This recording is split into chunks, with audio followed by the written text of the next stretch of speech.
Certains récits mentionnent que Sarah jura de couper un membre de Hajar. Mais ces récits ne reposent sur aucun hadith authentique et explicite. Ils sont rapportés dans certains livres d'exégèse, à titre narratif.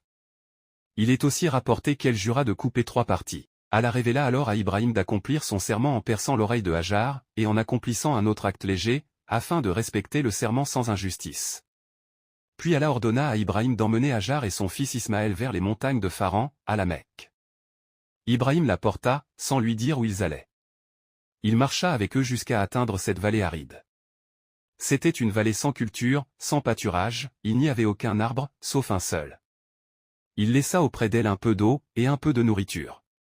Puis il s'apprêta à repartir. La mère d'Ismaël l'appela, « Ô Ibrahim, nous laisses-tu dans cet endroit où il n'y a ni compagnie, ni eau ?» Il ne lui répondit pas. Elle dit alors, avec la fermeté des croyants, « Est-ce Allah qui t'a ordonné cela ?»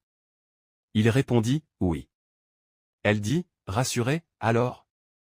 Il ne nous abandonnera pas. » Quand Ibrahim s'éloigna et qu'elle ne pouvait plus le voir, il se tourna vers la Kaaba et invoqua, « Seigneur, j'ai établi une partie de ma descendance dans une vallée sans culture, près de ta maison sacrée, afin qu'ils accomplissent la prière. Fais que les cœurs des gens se penchent vers eux, et accorde-leur des fruits, afin qu'ils soient reconnaissants. » Allah exauça son invocation.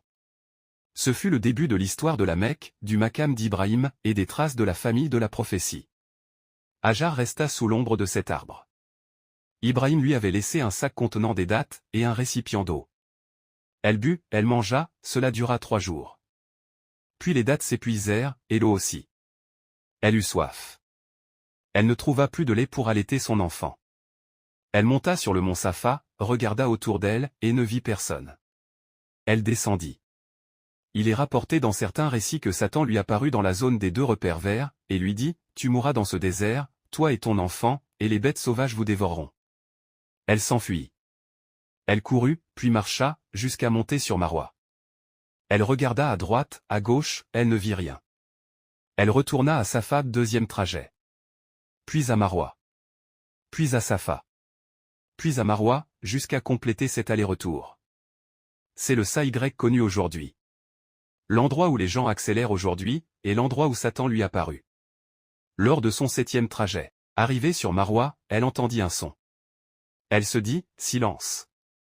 C'est-à-dire qu'elle se disait à elle-même de se taire. Puis elle dit, j'ai entendu un son, y a-t-il un secours? Elle regarda vers Ismaël, un ange était descendu du ciel. Il frappa le sol de son aile, et l'eau jaillit avec force. Elle accourut, de peur que l'enfant ne soit submergé. Elle prit l'eau avec ses mains, et dit, Zamzam.